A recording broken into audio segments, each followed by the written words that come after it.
The New York Jets are expected to be in the market for a defensive coordinator in the 2026 season. Today, I have Ian from JetsCentral to help me break down a list of defensive coordinator candidates.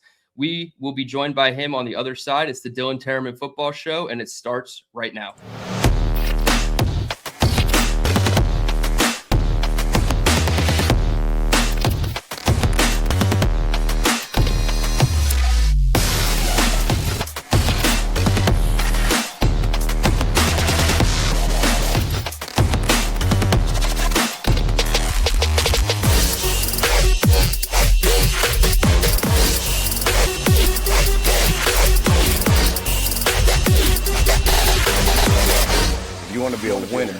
Not only have to understand how to win, but to understand how to consistently win. What's going on, everyone, and welcome into another episode of the Believe in Jets podcast. I am your host, DTereman, where today we will not be reviewing or previewing the Jets-Bills game because, let's be honest, there's not much to preview in these matchups. With one game left, we are turning the page a bit to the offseason, and that first and foremost starts with the search for defensive coordinator. And to help me talk about some of the candidates to replace Steve Wilks is one of my very favorite Jets content creators, Ian from JetsCentral. He is as much in the weeds and passionate about the team building part of the football season as well as the draft as I am. So he and I are definitely going to be collabing more in the future, but let's get him on right now. Ian, I appreciate you hopping on and joining me to talk some defensive coordinators. Dylan, what's up, dude? How you doing, man? Pumped to be here. I'm doing great, man. First time on the channel, and listening to your videos, I pretty much know where you stand with the Aaron Glenn stuff. So we'll fast forward through that and operate this video under the assumption that he is back for year 2. There's a lot of speculation and talk about his job security. That's not what this video is about. This is more about building the staff on the defensive side of the ball in year 2, assuming Aaron Glenn is going to be the guy. And that starts with his defensive coordinator. Obviously, he fired Steve Wilks, and Chris Harris, the defensive backs coach, is the interim defensive coordinator. And while he may get a shot to interview like he did last year for the job, and he might retain that position, ultimately, I think that there's going to be a change at the top on the defensive side of the ball. So what are your overall thoughts about the defensive side of the ball for the Jets in 2025 and how you could see it kind of shaping up moving forward? Yeah, definitely. I think the main, to be honest, let's be honest, you look at the Jets defense and they struggle with a lot of different things. They struggle with rushing the passer. They struggle in coverage. They obviously they struggle in takeaways. The interceptions are literally non-existent. They just don't happen unless that changes this week against the Buffalo Bills. I would say run defense is hit or miss. Some weeks it's there, some weeks it isn't. But if it's disappearing in multiple weeks, like over and over and over again throughout the course of an NFL season, it's hard to say that that's a strength of your football team. You also look at linebacker coverage of the middle of the field. I mean, it's just awful, to be honest, right? If we're just being real, just being objective. So I think there's a lot of room for improvement. And I think the precursor to any sort of defensive coordinator conversation when it comes to the Jets, there needs to be an assumption that, okay, if we add these talented players, whether it's through the draft or through free agency, I assume that the Jets are going to be doing both, maybe even adding someone via trade. We've heard some bigger names like pop up in some trade rumors as of late that could potentially be available this offseason. If we start to add good players, I think no matter what defensive coordinator, whether it's Chris Harris, whether it's some of the names that we're going to get into here on this list, if we add some bona fide pass rushers, if we add maybe a center fielding free safety or a really, really dynamic coverage linebacker who can move well in space, I think overall the defensive production will go up no matter who's calling the defense. So I think that should be, said first and foremost. But yeah, as far as the DCs go, I think I think there's probably one name right now that a lot of people are starting to circle. A lot of people are paying attention to. Connor Hughes of SNY mentioned it a couple days ago, randomly to put out his name on Twitter. I think it was like 10:30 p.m. at night, just randomly dropped it. It was Wink Martindale, the current / former DC at Michigan. Yeah, I was just going to say, if you had a number one, I was going to assume it'd be Wink Martindale. And I know you put out a really nice video for everybody to check out on your channel. I'll link that down below. What are your thoughts about a Wink Martindale? Because somebody like Connor Hughes to tweet that out, and I know he covers the Giants and the Jets also, so he's very in the weeds with both teams. And Wink, obviously a former Giants defensive coordinator just 2 years ago under Daboll. What do you like the most about Wink in terms of what he could bring to this defense? Experience for me. It's experience. That's the one thing that Glenn does not have. That's one thing that Chris Harris does not have. Yes, of course, you could have made that same argument with Steve Wilks, but the difference between Steve Wilks and Wink Martindale has had a lot of experience a lot of successful experience running tons of successful defenses throughout really for a long time. I was like, again, if we're just being real, the New York Giants defense, to me at least, when he was there, it wasn't the most talented group, but he seemed to be maximizing the talents at every position. It also seemed like the players really loved playing for him. And he seemed to have a good relationship, at least on the defensive side. I know there was some stuff with him and Dayball. But no, as far as defensive players talking about Wink, it seemed like everybody really liked him, and it never really sounded like Wink had any sort of major public concerns about his roster. Of course, you had all those years back with the Baltimore Ravens working with John Harbaugh, the success over there. I mean, we've all seen how the season has played out with Zach Orr at defensive coordinator with the Ravens. It's not this just put anybody back there for Baltimore and the defense is going to have success and dominate. No, it's not really the case. And when we focus back into Wink Martindale, back with Baltimore, you saw a lot of creative looks. You saw a lot of blitzing. You saw a lot of cover one, a lot of press man coverage. And I think, especially in coverage in the back end, there was a lot of similarities that you can draw between him and Aaron Glenn. So from that standpoint, I really like Wink, and as well as he doesn't seem like he's a pushover. Like if he has to coach someone hard, he's going to coach someone hard. If he has to yell or raise his voice, whether that's at a player or even a coach, as we've seen with the Brian Daboll situation, he's going to do it. And he's a genuine guy and he loves football. He's passionate about it. So, I think if we all get the notification, after a week after the season, the New York Jets are hiring Wink Martindale after the year, is anyone going to look at that move, that hiring, and say, what are we doing? The defense is way worse now. I don't think so. Yeah, and there's another defensive coordinator candidate on this list that we can get into, but when you just look at like the blind resume of Wink Martindale versus Steve Wilks, it is pretty different. Like Steve Wilks was one and done in 4 or 5 different stops, and this would be his 5th or 6th one and done stop in the NFL. And Wink Martindale, I mean, he started his coaching career in 2004. He never really was one and done in any of his stops. And like you said about the Giants, they might not have been the most talent-laden defense, but they had an identity. Like you said, cover one, press man. They wanted to blitz and be exotic with their blitzes a bit more than obviously Steve Wilks. That was the one thing for me. It was like all your blitzes were so predictable and diagnosable, but from the quarterback perspective, that you have Jamie and Sherwood or Quincy Williams walked up to the line of scrimmage, one of them is coming, and you can pretty much tell based on the alignment of the secondary which linebacker was going to drop out into coverage, and it was very predictable from Wilks. So I do like that from Martindale, as well as, like you said, the attitude and like the fact that he's been here, he's done that, he's not going to be a pushover.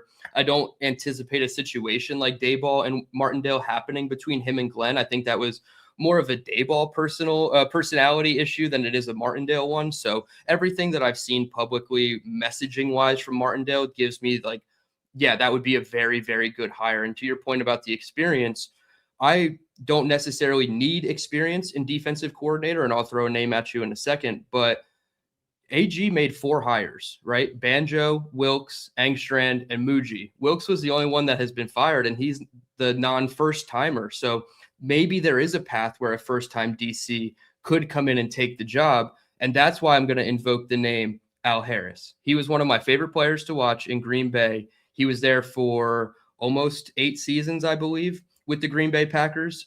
He was a player from 97 to 2011, DB's coach for the Cowboys from the COVID year 2020 for 4 seasons till 2023. And then he became the assistant head coach and DB's coach in Dallas. Now with the Bears, he is the DB's coach, defensive pass game coordinator. The one thing that follows Al Harris is interceptions and takeaways. And that's probably one of my biggest things about him. You can go back to when he was a player in the overtime game against Matt Hasselbeck when he infamously said, "We want the ball and we're going to score." And Al Harris emphatically ran the pick six back on him on the hitch route to the left sideline. So ever since Al Harris, like as a kid, I've always been infatuated by his style of play, but I think that style of play bleeds into his coaching. And he's one of the first timers that we don't really like to go with as a Jets fan base, but he's one of those first time defensive coordinators where I think he would actually excel in this role. And like you said, you get some personnel guys in here, some pass rushers, some linebackers, that roaming safety, and a lot can turn around. So what is your thoughts on a first time guy, or specifically Al Harris? Yeah, no, I personally don't have anything against first year guys, but I do think Jets fans, I can't speak for everybody, but it's just as far as myself. I think we all, especially after seeing how Aaron Glenn's season has played out, it doesn't really matter, how big of a game you talk in the offseason and even into training camp and preseason and whatnot. If the NFL is a strange beast. It is a very difficult thing to not only just coach in, but handle. How do you handle winning? How do you handle losing? And if you listen to Aaron Glenn press conferences now, there are a lot, night and day compared to what they previously were at the start of the season. And I think a lot of that has to do with being in situations that he has not been in before. And I think, again, as Jets fans here, if you have an inexperienced head coach, an inexperienced defensive coordinator, an inexperienced offensive coordinator, an inexperienced general manager, it's just totally fair to assume that there's going to be speed bumps, there's going to be mistakes, there's going to be learning moments along the way. And do the Jets, because right now we're tired of losing. I'm not saying, even if we make the perfect DC hire, we're going to go get 12, 13 wins next season. But I think, again, collectively as fans, it's just if we enter the season and we have a lot of, I don't want to necessarily call them excuses because they would be true, but just reasons why we aren't great, and experience is one of them. And we can look back at the offseason and could have said, hey, we could have hired X, Y, and Z, all these different coordinators with experience. Maybe we wouldn't have these lapses. Maybe we wouldn't have these, failures to adjust mid-game or whatever potential problem you want to throw out there. I think it's all totally fair to, again, suggest.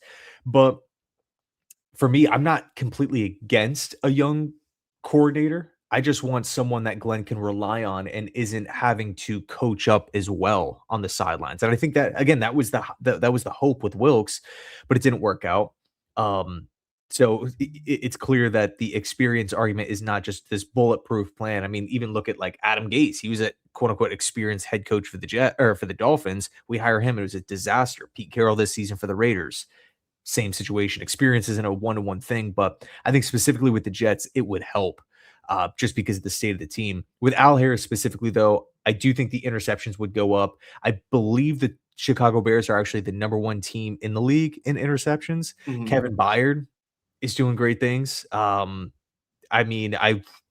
of follows the Aaron Glenn, Dan Campbell kind of archetype, right, where he's a former player.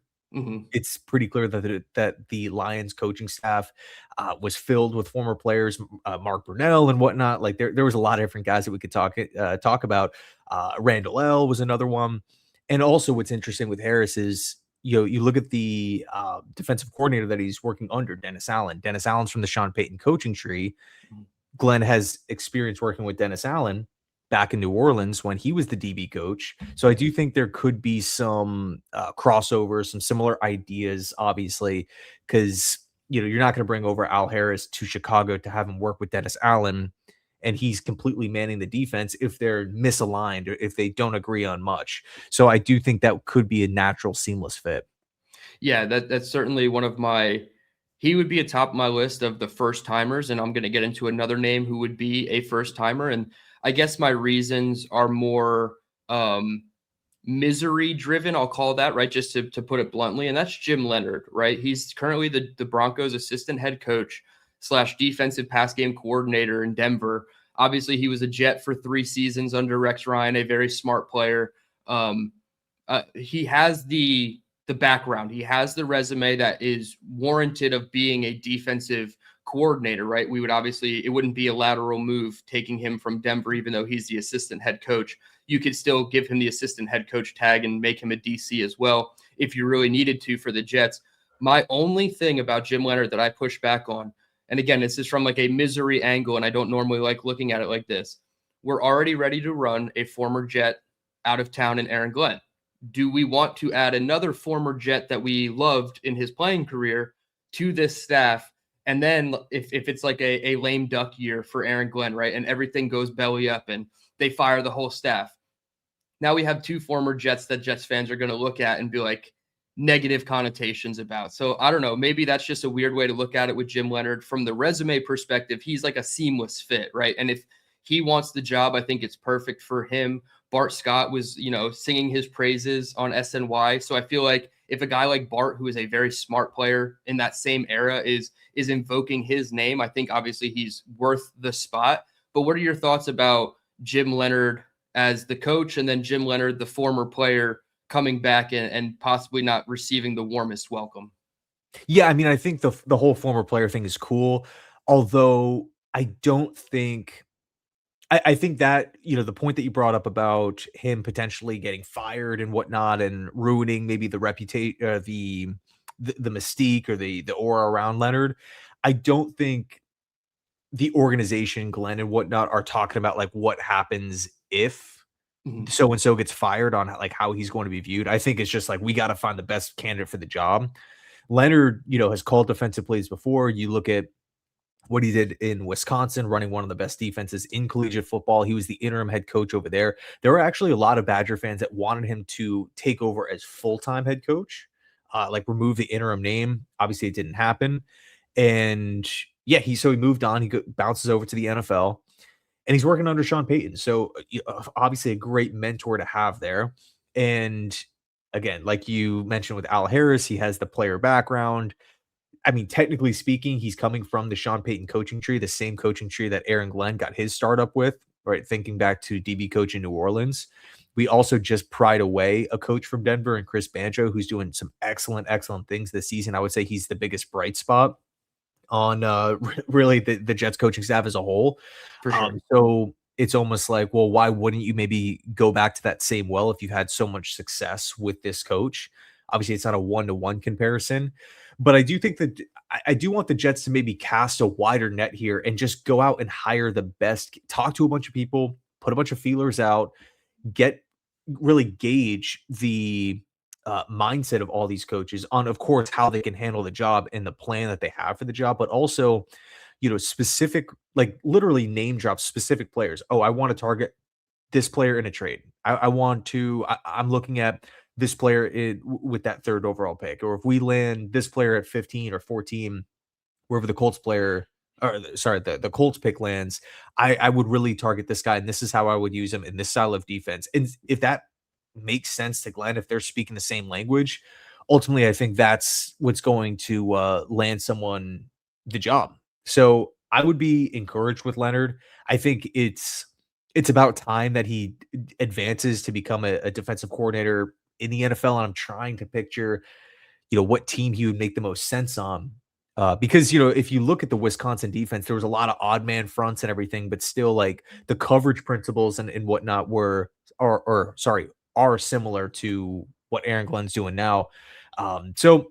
Actually, you mentioned Bart Scott real quick before we move on. You mentioned Bart Scott. I think it was Bilal Powell who just put out a tweet recently Yes. praising Jim Leonard, suggesting that he should actually get the Jets DC job. So if it's not the Jets, then I'm not sure where. Tennessee, Cleveland, I don't know. It just kind of feels like the Jets are like the natural path.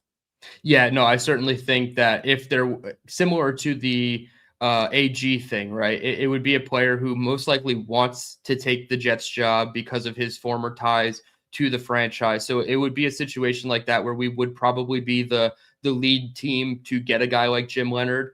Now, you mentioned Cleveland Browns, and I think they have the dark horse candidate, a lot of people's number one candidate.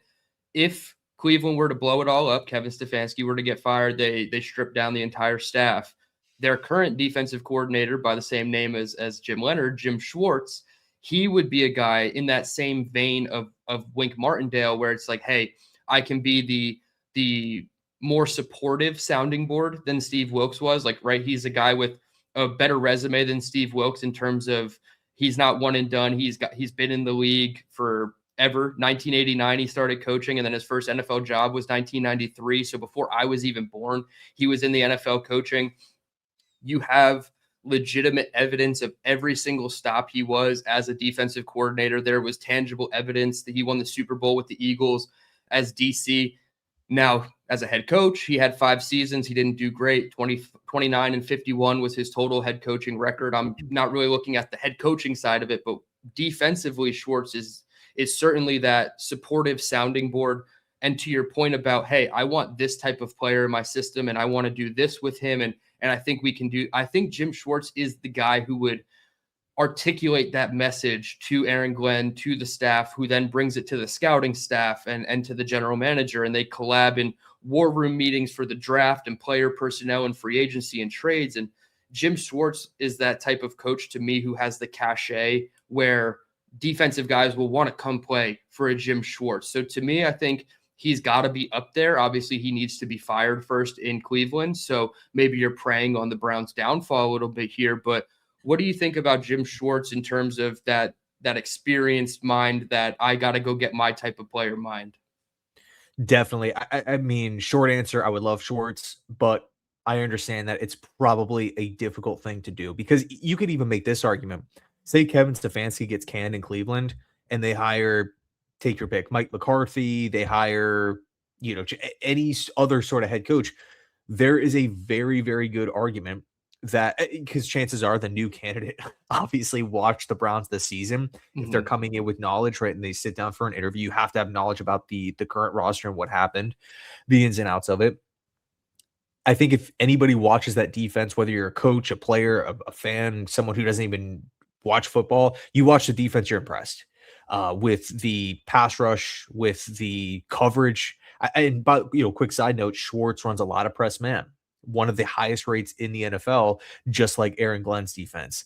4-man fronts, and also Jim Schwartz has had some really, really good, impressive play at the linebacker position, but specifically with developing young players, which I really like, because the Jets, again, have seemed to really struggle at linebacker this season.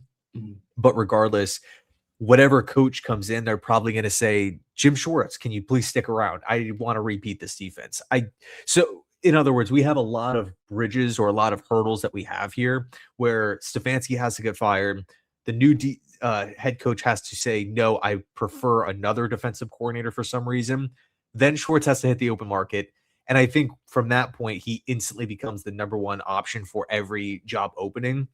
And so, would he want to sign on to a Jets team with not that much talent on it, and Glenn's potentially in like a hot seat type of year? I feel like it's unrealistic, but if Jim Schwartz was out there, if all the hurdles are crossed, if you will, then I think obviously would be my number one option. Yeah, that's why I call him the dark horse, because whenever the Jets have to compete for free agents or coaches or whatever it is, it seems like the Jets are usually working at a disadvantage. And that's obviously due to, franchise instability and other reasons, inside their responsibility and outside their responsibility, right? Even as far as like state taxes, that goes with like signing players and stuff. It all factors in. So yeah, Jim Schwartz to me would be the dark horse. But if he were to slip away and he's like, yeah, the Jets are on my short list of 2 or 3 teams that I want to see my name on as the defensive coordinator, I would love it. And you look at Myles Garrett, 22 sacks on the year. He's going to probably break the record unless Cincinnati game plans to just eliminate him and not care about winning the game. He has 22 sacks. Ian, the Jets as a whole this season have 26 sacks. It's truly incredible, like what one person is able to do. And I'm not saying Myles Garrett makes up the entire Browns defense. They have talent at all 3 levels, but it is nice to see a guy like Jim Schwartz continue having success, even in like a unsuccessful season for the Browns. His unit is definitely kicking butt. So dark horse, but I do think he's worth mentioning. 100%. I think if the Jets want him realistically, it cannot be one of those things where he's third or fourth on the short list of, okay, I'll get to Jim Schwartz in a couple days. I think if you really want Jim Schwartz, again, assuming he's fired and not brought back in Cleveland, because I also, quick side note, I think if the new head coach in Cleveland walks in and were to just poll defensive players like, hey, would you want Jim Schwartz back? They'd be like, yes, please. Like, he's Unanimously, awesome. yeah. And obviously gets us. But again, assuming Jim Schwartz is out on the open market, literally, I think, again, if he is the number one option, if the Jets want the best chance to get him, I think you don't even give Schwartz a decision. You like immediately, as soon as Schwartz is out there available, the Jets come in and make him the highest paid defensive coordinator in football. Boom, here it is, and we are basically forcing you, putting you in a very difficult position to say no. I'm going to turn down all this money. So, again, I think if he's out there meeting with Tennessee, where he's coached before, if he's out there, maybe coach, if he gets, say, for example, like Vance Joseph gets a head coaching job, I'm sure Denver is probably going to explore the Jim Schwartz market, right? Great team, great defense, great players. So again, it would take a lot to persuade Schwartz. So, the one thing that the Jets do have control over is the money here. And if they want to make Schwartz the highest paid, they can definitely do that. Just boom, day one, here you go. And make that decision very difficult. Yeah, I think of all the candidates we talked about, he's probably the one that is the most likely to be the throw the bag at him and see what happens. Like, I would say even more than a Wink Martindale, in my opinion. But with that said, the final question I have for you, of the guys we talked about, maybe a name we didn't even talk about yet, who would you pick if you're just projecting or predicting? I'm not saying who's your favorite, but who do you think the Jets will look to target? Because there is a lot of questions. Do they run the Aaron Glenn scheme, which is cover one man and some blitzes, or do they get a guy like Wilkes in that same vein where he might run his own system and Aaron Glenn will be hands off? What do you think their path is at DC, and who do you think is the most likely to get the job? Great question. I think for me, just observing the Jets and how the season has gone, I think I would want the candidate with the least amount of questions. I think Aaron Glenn is, if it's true that he fully gave the defense to Wilkes and said, you run your exact, style.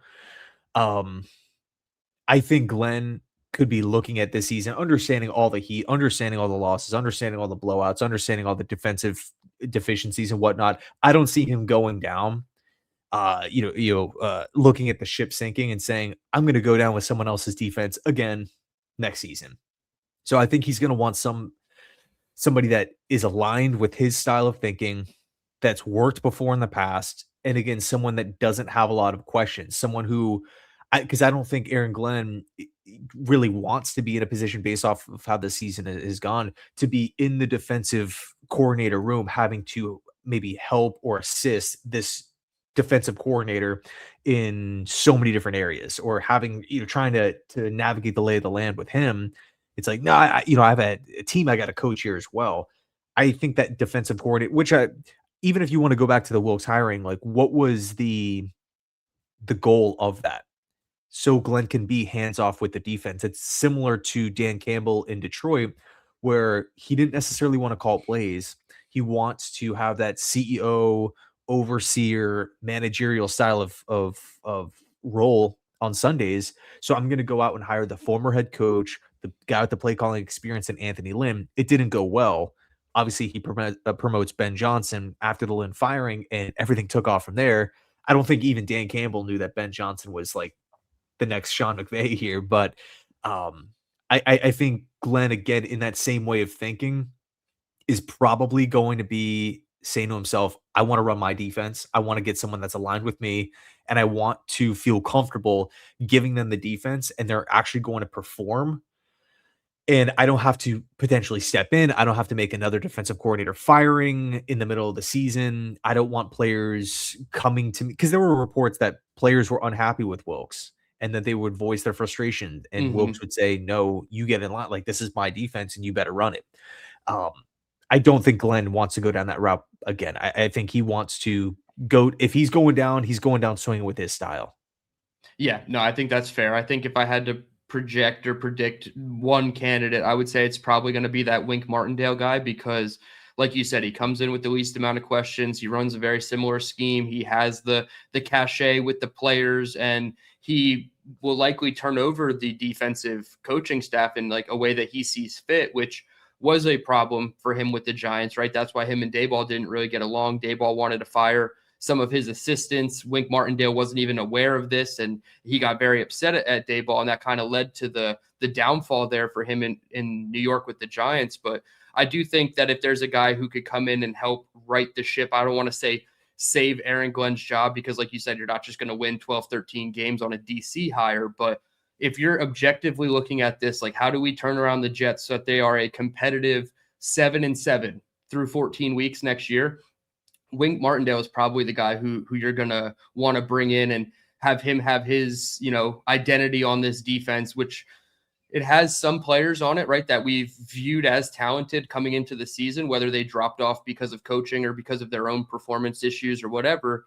There is some players on this roster that you can work with, and you add maybe 4 or 5 players to the roster across free agency, trades, and draft, and you actually could have a viable defensive unit that is not the get right game of the NFL. So I would say predictively, a guy like Wink Martindale or somebody with the resume of Wink Martindale would be my choice over a first timer.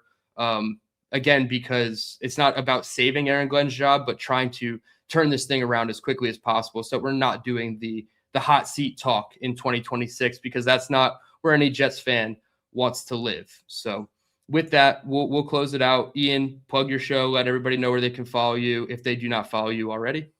Yeah, so I run a YouTube channel called JetsCentral, basically just covering all things Jets. Yeah, over on YouTube. I love your channel. I'll link it down below. Your team building and your I guess like mock off seasons and your draft coverage is just it's incredible, and that's definitely what attracts me to your channel the most. So if you like the team building and the draft portions, you will certainly enjoy all of Ian's work. You can find me, obviously, DTereman on YouTube, Believe in Jets, another episode in the books. I appreciate everybody for tuning in. Hit the like button and subscribe on your way out. Give the podcast a 5-star rating and review. Certainly goes a long way to help and show your support for the channel. DT signing off for me and Ian from Jet Central saying, let's go Jets.